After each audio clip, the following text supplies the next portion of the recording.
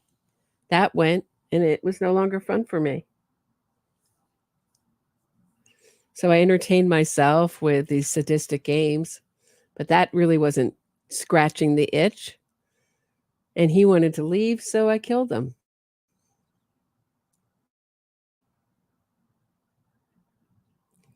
It wasn't a normal life. Because a normal life for me is just nonstop narcissistic supply and someone totally under my power. I would have died, or I would have been disfigured or maimed, or if it weren't me with the bat, it would have been him if he were to have gotten out. She would have been disfigured or maimed. Not that she would have been killed. Her worst fear is being disfigured. Her beautiful face. I know nobody wants to be disfigured. I get it. Or maimed. Or worse. I mean, they all do this. It could have been me. You know, it makes me think of Amanda Knox. It could have been me that night. I could have been killed.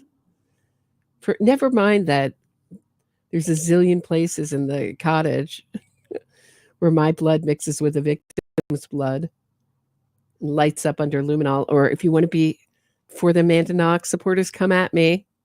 It's DNA that lights up under luminol. That's why we think it's blood, okay? Lit up like a Christmas tree under luminol. They'll say it's just where Amanda walked with after she rubbed carrots on her feet, although root vegetables don't have that quite bright reaction that luminol has to blood. Never mind that. But she loves to say that. Could have been me that night. She has a book coming out, Amanda Knox. It's so interesting, these second books. She's gone from like a major publisher that you got $2.5 million for her memoir to her second book. It's like on a tiny publisher, and I don't know what she got for it. But she's relabeled herself a advocate for the wrongfully convicted. Tammy, nice to see you. Gotta go nap. Oh, Pat's to Gizmo, Tammy. Your kitty. I must line sit at Sea House and get this for a local. Are you going, Tammy? Are you? Oh, you're a line sitter. Only 24 public seats. Are you actually? Have you seen any of this trial, Tammy? Let me know. Get back to me if you've seen it. Maybe I'll shoot you a message. Great show, and see you chat for right now. Thanks, Tammy. Let me know if you're getting in, or if you know someone who's gotten in. That's not like a YouTuber. Wants to talk about it.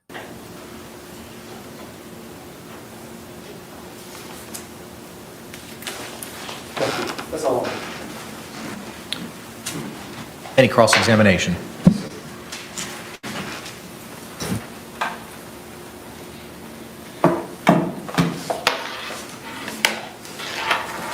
Did George know somebody named Crystal?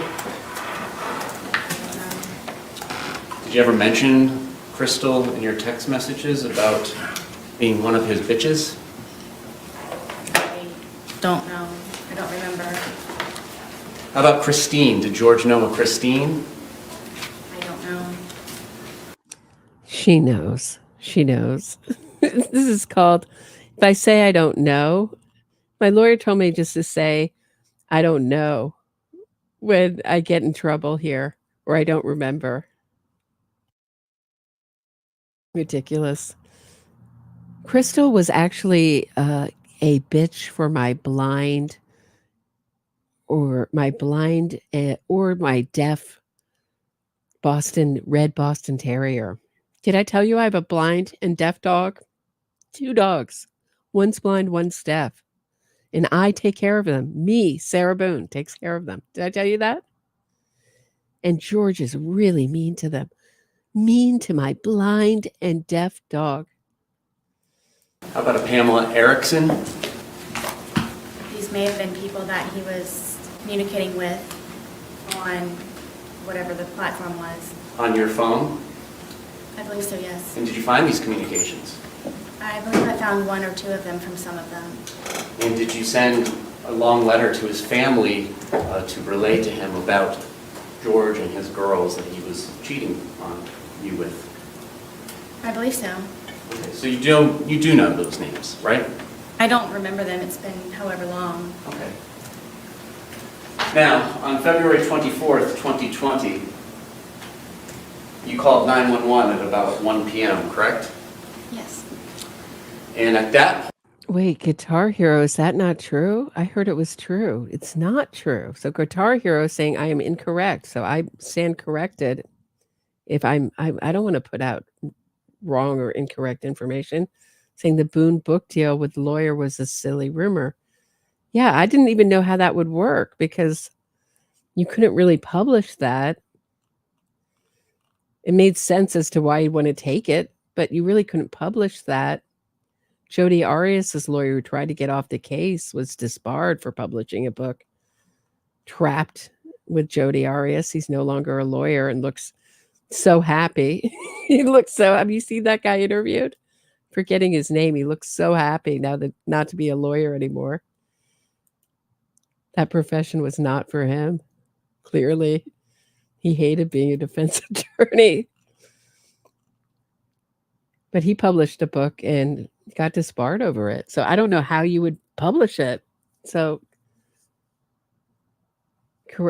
I stand corrected. Thank you. Thank you, Guitar Hero. point, you were still feeling a little intoxicated, were you not? It was more shock, but yes. Okay. So you agree that you previously stated, I was still, I believe, intoxicated to a degree? To a degree, yes. So 1 p.m., it's about 14 hours after 11 p.m. the night before, correct? I'm guessing so. Well, 12 hours prior would be 1 a.m., and then 12 a.m. is 13 hours, 11 p.m. is 14 hours, correct? Okay. And you were present here for the medical examiner, Dr. Zadovich, to testify, correct? Yes. Did I tell you that I'm an artist? I'm no mathematician. I can't do this adding thing. So absurd. I just love anything artistic. Numbers aren't really my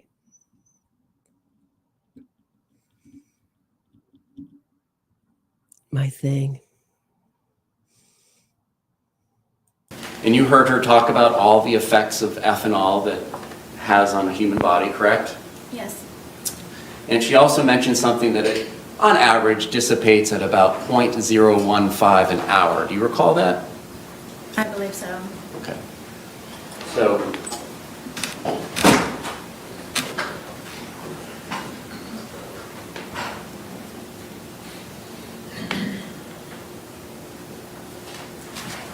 would it be fair to say? Okay, Guitar Hero. My point was about the book is that there's lawyer-client privilege. And if you're going to write a book about representing Sarah Boone, it can't have any kind of strategic, anything that's really not already in the public domain details. So it's sort of without compromising her right to appeal. That's my understanding as a non-lawyer, layperson's understanding. That's what I mean. So if you read books that from lawyers who, like, say, write their memoirs, maybe after a famous case, they'll talk about things that are already in the public domain, but they won't really talk about specific their clients or what was said, et cetera, et cetera. The details the public wants to know. That if you're still feeling the effects of the alcohol at 1 p.m., so that's 14 hours, 0.015. You were at approximately about a 0.21 at 11 p.m. the night before. Do you feel like you were 2.5 times the legal limit at that time? I don't know how you came to that number.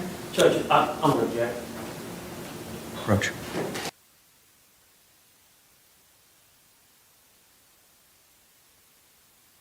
Yeah, I liked Owens until I thought he was doing a decent job, as good a job as he could do.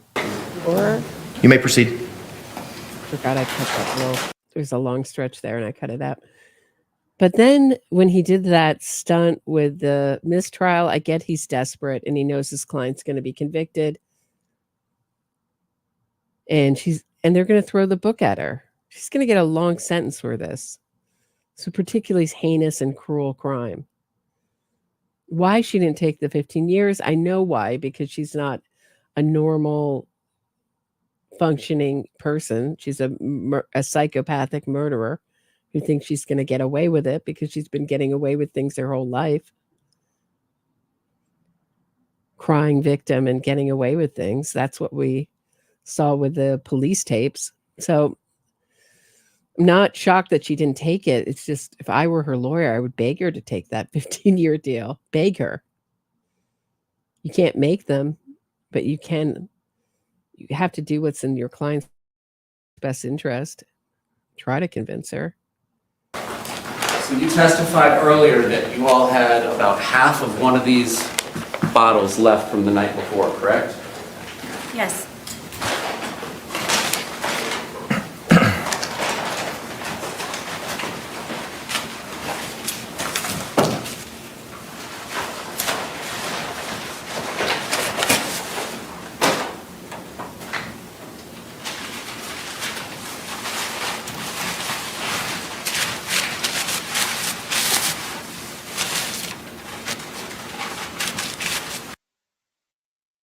Okay, so Guitar Hero is saying, okay, so I guess I understood the book writing. So I will put out a note. So anytime there are corrections, I usually put them in this episode description. So I try to be as accurate as I can here. Guitar Hero says, being paid by selling a book written by the criminal. So that was it, that she was going to write a book and he was going to get the profits, okay, which is in her right to do, but wouldn't be the best for her appeal process, but okay. For services rendered to the criminal attorney goes against the Son of Sam laws. Okay, let me tell you about the Son of Sam laws. Most states don't have them, and if they do have them, they rarely enforce them. So here in New York, our Son of Sam law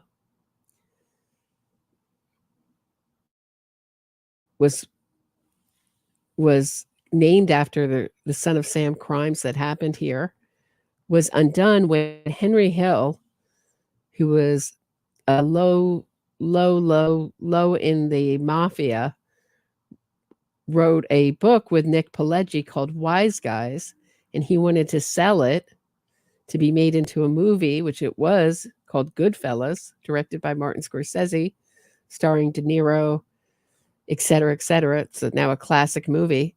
When they had trouble because they couldn't sell it they couldn't sell that. He couldn't profit from that sales, et cetera. They couldn't profit. They couldn't make a movie of that book. I think that, I don't know. They wanted to get rid of it so they could make Goodfellas.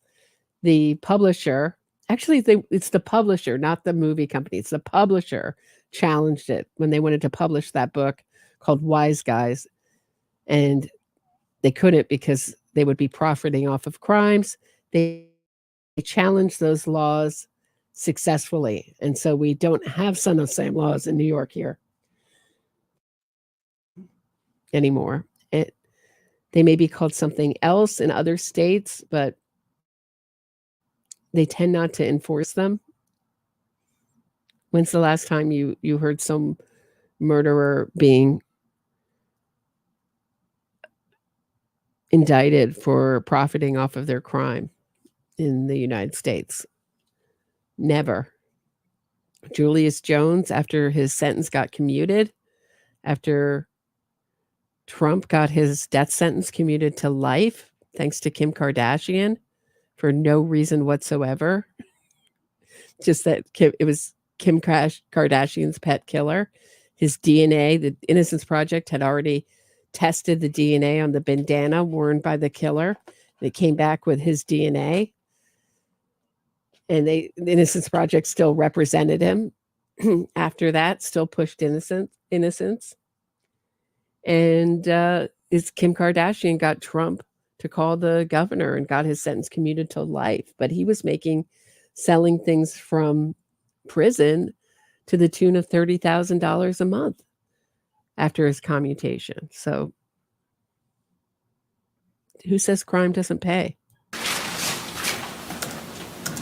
And so would you agree that this is one of the 3 bottles that was purchased between February 22nd and the 2 that were purchased on February 23rd of 2020?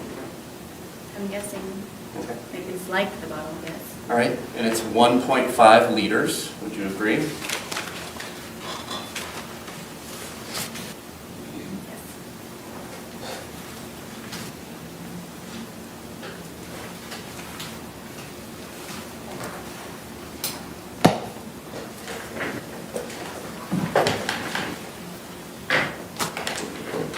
And when you say half, are we talking about to the top of the label was left from the day before? Oh, goodness, no. All right, a little less, halfway through the label? It's too right about. Okay, about halfway through the label. So in addition to halfway through the label, which you began consuming after going to Publix at about 12:15, correct? So you all would have began consuming around 12:30, is it fair to say, when you got back? I can't tell exactly. Okay. And after finishing what you all had left over from Saturday, the 2 of you consumed 2 1.5 liter bottles, correct? I'm not sure about the second bottle that he purchased, if it was empty or not at the time.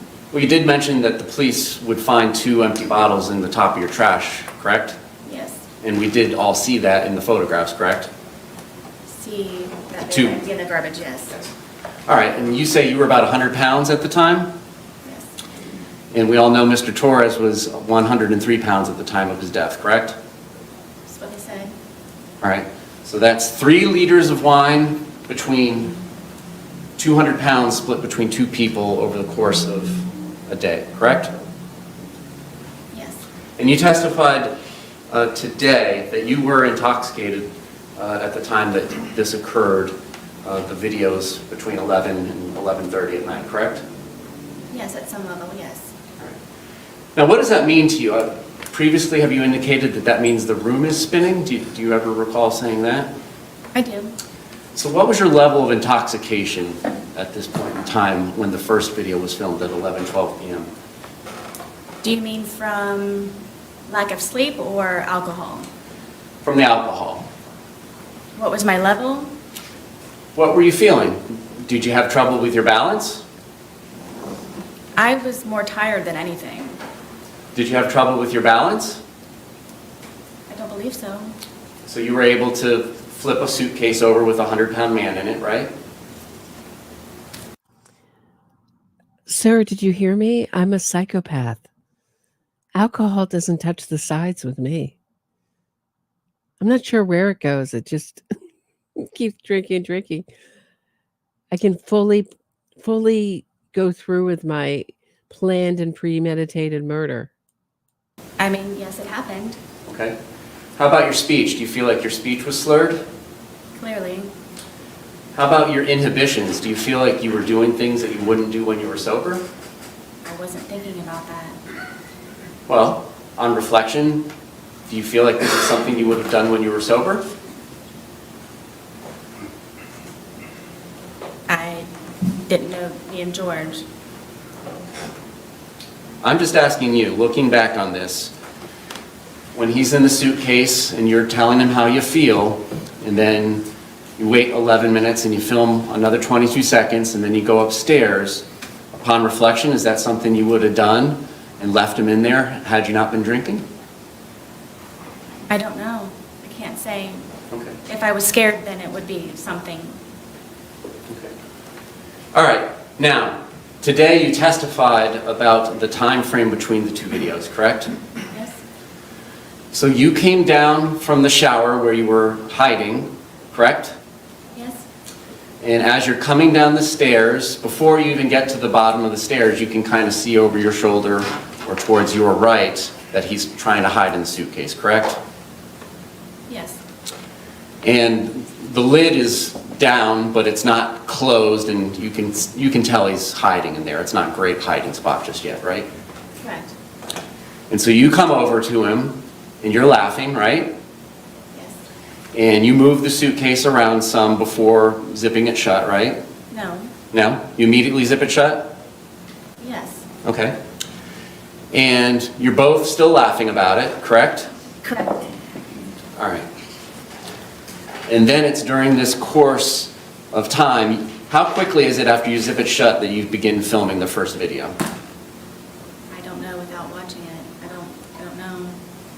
Okay, I mean, the video's not gonna catch you zipping him up because you're like 10 feet away, right?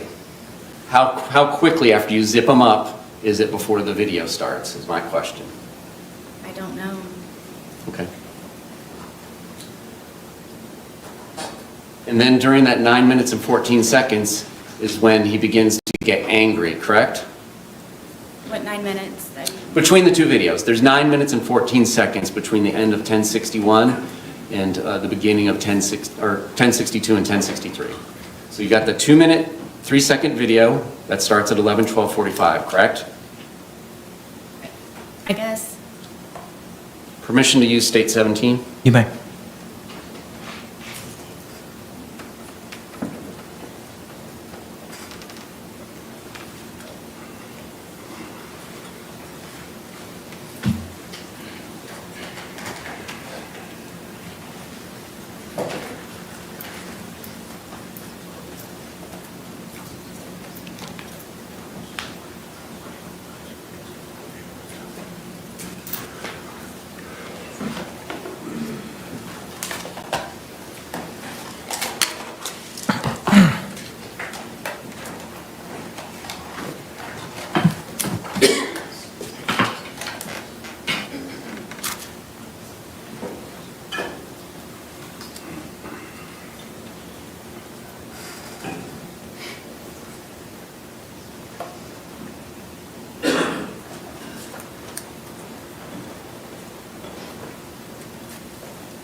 All right, so we're looking at entry 31107. That indicates, according to the phone extraction, 2/23/2020, 11:12:45 p.m. Image _ 1062 movie begins being captured. And we have seen that that is about 2 minutes and 3 seconds. Entry 31113 indicates that image _ 1063.move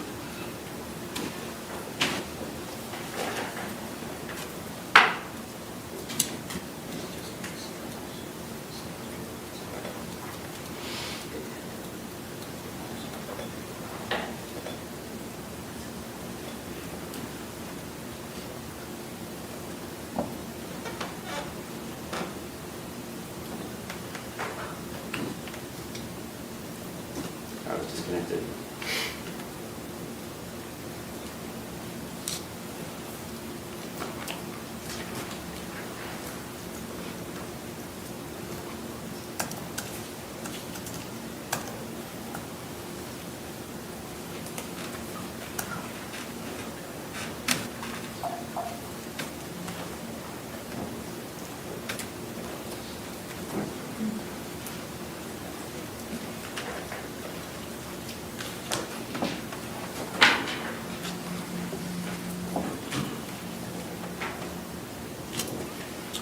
Okay.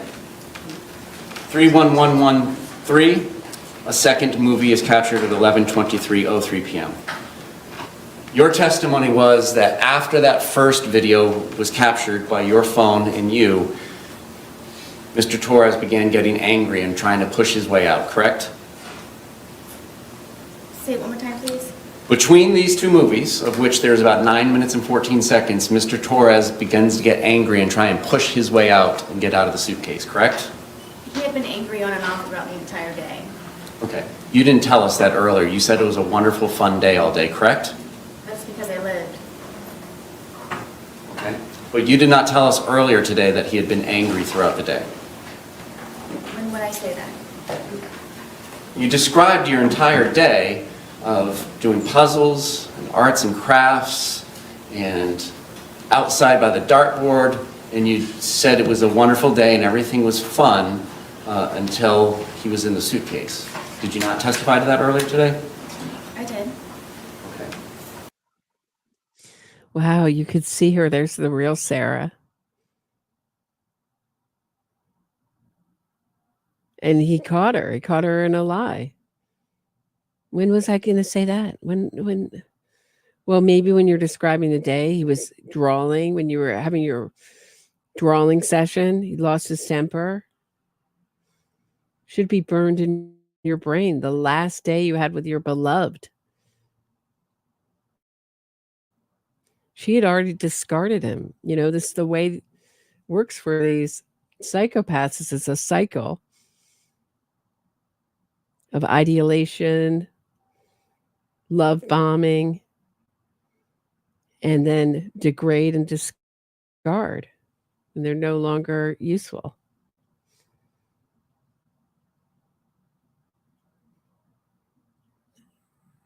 So she got caught in a line. You could watch her pull herself back. You could hear her lawyer, Owens, in her head saying, no matter what they say in cross, keep your cool, be nice, be genial, right? To keep a smile on your face. This is her trying to be nice and pleasant. So then she goes to the baby voice. She goes to the baby voice. Yes. Yes. Yes. When was I going to say that? She's getting to be younger and younger. And she gets more and more to the baby voice. Younger and younger, the more the testimony goes on. She gets caught in more and more lies. My specific question between these two movies is, this is when he begins to get angry and trying to push his way out and to get out of the suitcase, correct? Angry again, yes. And he was expressing his anger in what manner? How did he say this? At which point throughout the day? Ma'am, you know very well that I'm talking about between these movies. Please answer my question. Between these two movies, how did he express his anger with you? Told me that I was going to fucking die. Okay. Now this is happening after he's already told you several times he cannot breathe in the suitcase, correct? Correct. Right. Because he has to tell her she's going to die because she has to be in imminent danger. Here's where the Menendez brothers got caught too, using the same defense. A little hard to say you're in imminent danger when you're walking through the door. You're coming through a closed door where your parents are sitting down eating ice cream, allegedly. That's why Eric was like, oh no, they were standing up talking. You have to have a reasonable fear. Already the facts of the case for Sarah don't make it look like a reasonable fear. What is he going to do? Call 911 as you unzip the suitcase if you're so scared. Run outside. Run into the car. Lock the door. Do whatever. Lock yourself in the bathroom. Do I sound like Chucky? And he's been in there for whatever brief amount of time it took you to zip him up, and the laughter stops, and then you go over and begin to film, correct? And Jodi Arias had this too. Remember before the linebacker pose, it was the same thing. Same kind of swearing, and I'm going to kill you. Same message. Yep, the Menendez parents were watching TV in the living room eating ice cream, Debbie. It's so absurd. And what's odd is the Menendi fans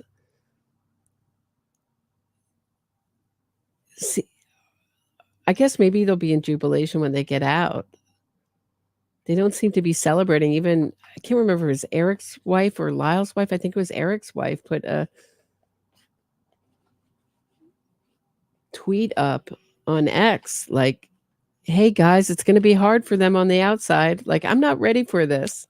I'm not ready for my murderer husband to come home. Not sure I want to live with this guy, this killer. Maybe we could just leave him in. It was a nicer idea to just campaign and kind of get the campaign funds and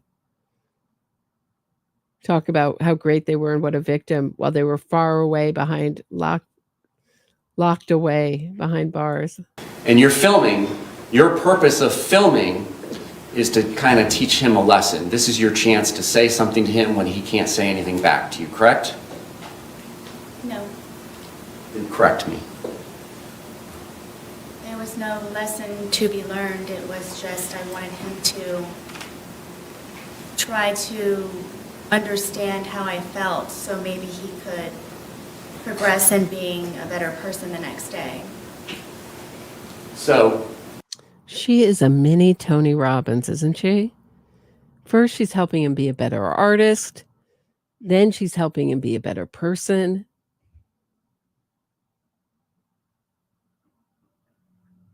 She's Deepak Boone. Sarah Boone. Awaken the Giant Within with Sarah Boone. I'm sure she's going to be starting a self-help program in prison. She'll be leading it. you wanted him to understand how you felt in the past, and that's not teaching a lesson? I just wanted him to understand. Okay. All right, and so immediately prior to zipping him up and putting him into the movie, you had been upstairs, correct? I'm sorry? Immediately before coming down and zipping him up and then filming the first of the two movies, you had been upstairs in the shower, correct? Yes.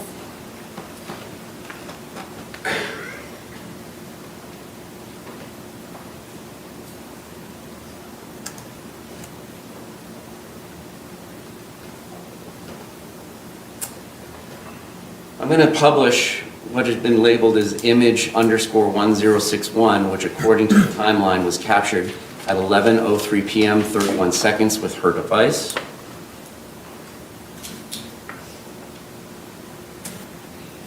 Lovely Sphinx. Hey, Lovely Sphinx. Do you know about her past kids' career? Thanks. Just what I heard in direct, where she said that a lot of her family members died and she didn't have two nickels to rub together. Then she met her husband. And then she met George during her divorce. But what I wonder is what kind of situation it was for George, because usually you get into these kind of situations where you're victimized after in times of flux, disappointment, same way people develop an addiction or an issue or join a cult. This times of flux and being uncertain about the future and yourself leave you open to dangerous people who want influence over your life. And it seems like Sarah, this is just my take, tried to convince George the way she tried to convince the jury that without her, he could not function. And sometimes he literally couldn't function because she took his ID or his things he needed to live, his driver's license, So he literally couldn't function without her. But the way she presented to the jury is, I was in charge of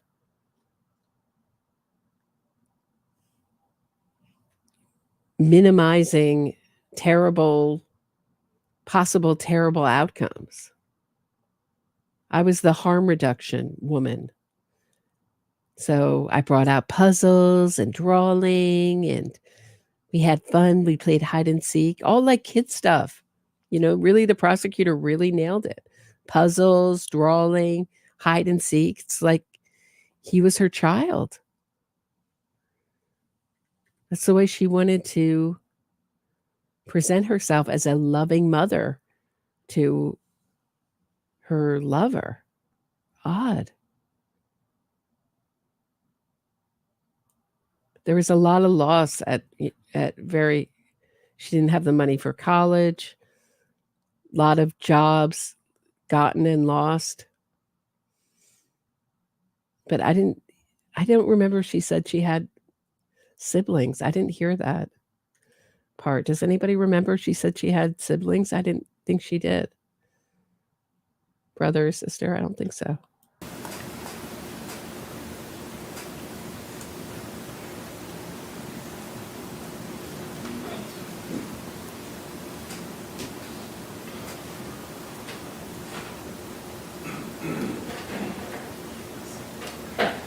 All right.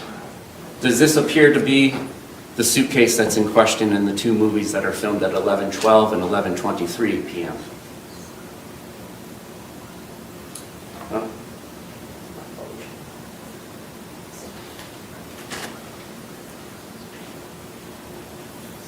Lulu Bell says she has a brother in jail. Thank you. I wonder if two brothers. Thank you. Rosie says two brothers. Sonata, I just missed that. Thank you, guys. I missed it.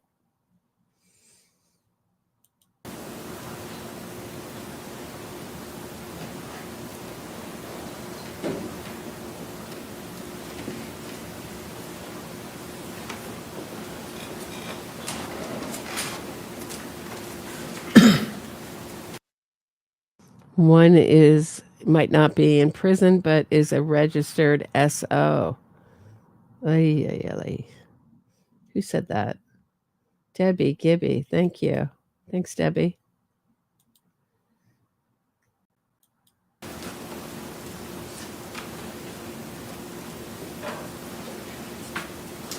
Sherry in New York, finally.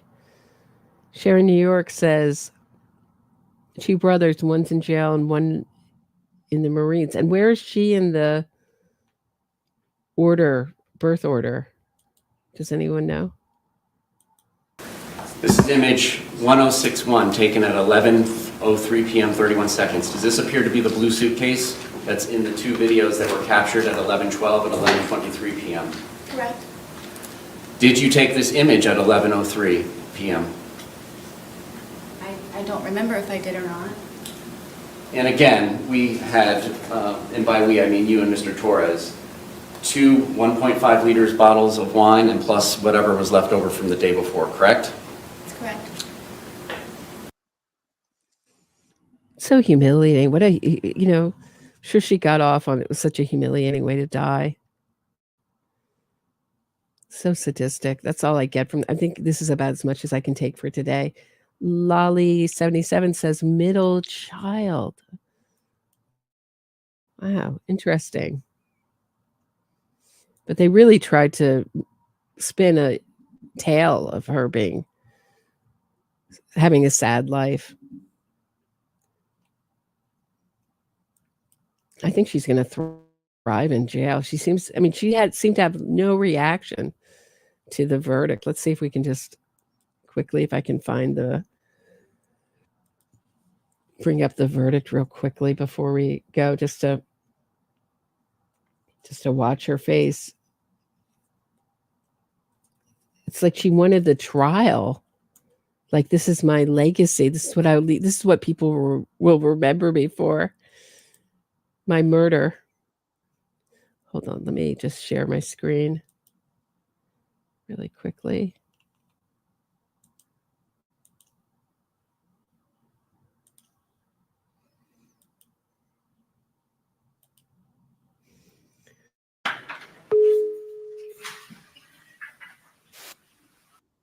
Let me move forward a little bit. In the Circuit Court of the 9th Judicial Circuit in Orange County, Florida, case number 2020 CF 2603, the state of Florida versus Sarah Boone. Heard. We, the jury, find the defendant guilty of murder in the second degree as charged in the information. So say we all, dated at Orlando, Orange County, Florida, on this 25th day of October 2024. The form has been signed by the foreperson. Madam Clerk, please poll our jury. Juror seat number 1, is this your true and correct verdict? Yes, it is. Juror seat number 2, is this your true and correct verdict? Yes, it is. Juror seat number 3, is this your true Yes, and it correct is. verdict? Juror seat number 4, is this your true and correct verdict? Yes. Juror seat number 5, is this your true and correct verdict? Yes. Juror seat number 6, is this your true and correct verdict? Yes, ma'am. Members of our jury, again, I want to. So 6 jurors, not 12. I remember they polled us too. Sometimes they'll ask in these trials, the defense attorney, if they want to poll the jury, but in Florida, it seems like they automatically poll the jury. And in New York, same thing.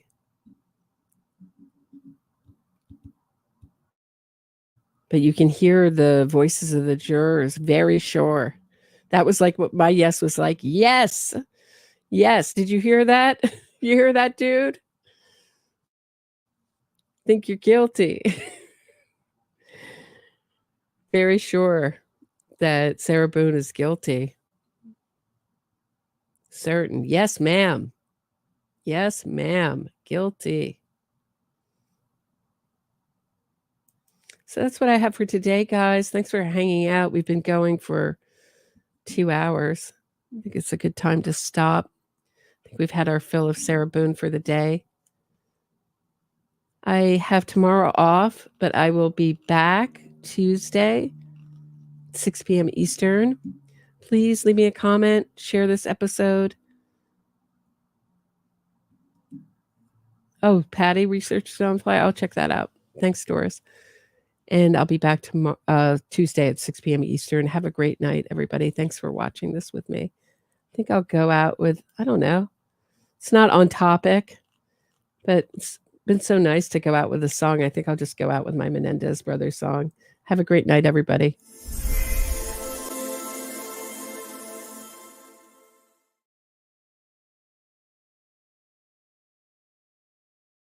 Ice cream on the table, TV on the tube.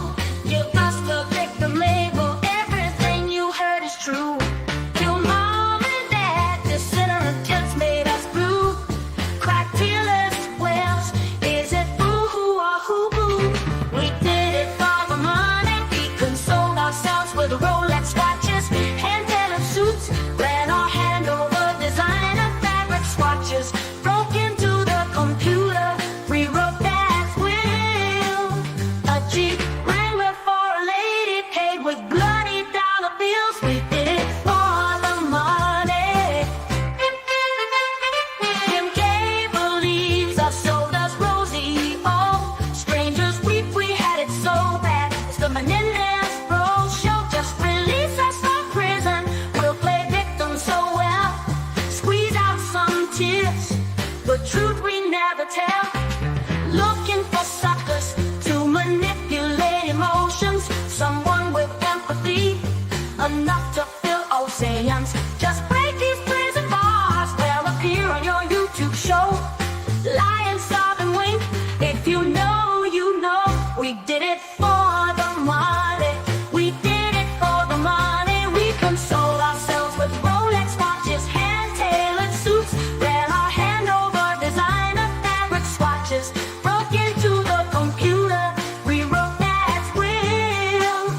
A Jeep Wrangler for a lady, paid with bloody dollar bills. We did it for the money.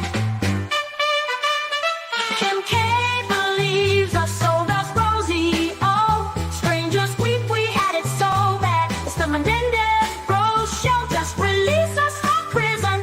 We'll play victims so well. Squeeze out some tears. The truth we never tell. Looking for suckers to manipulate emotions. Someone with empathy, enough to fill oceans. Just break these prison bars. to show.